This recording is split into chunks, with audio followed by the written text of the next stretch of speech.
Once upon a time, in a small town in the Midwest, there lived a young man named Jake. Jake had always had a difficult relationship with his parents, who were deeply rooted in their traditional values and beliefs. One day, Jake discovered that his parents had been involved in a crime in the past. This crime was linked to a shady character known as the Snake, who had a reputation for taking advantage of people. This news shocked Jake, and he became determined to learn more about his parents' involvement with the Snake.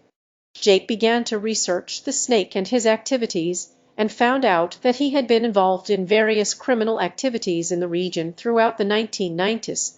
He also uncovered stories about people who had been taken advantage of by the Snake, and stories of people who had been wronged by him. These stories made Jake more determined than ever to get to the bottom of the Snake's activities.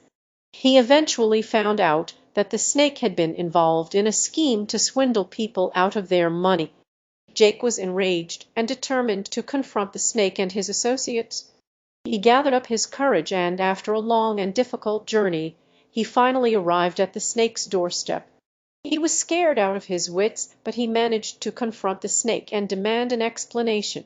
The Snake was unapologetic, and instead of giving an explanation, he threatened to harm Jake and his family if he ever dared to come back. Jake was scared, but he refused to back down. He finally managed to stand up to the Snake, and he was able to overcome his fear and make his way back home. In the end, Jake was able to find the courage to stand up to the Snake and his associates, and he was able to discover the truth about his parents' past. He was also able to learn a valuable lesson about not letting fear and tradition stand in the way of justice.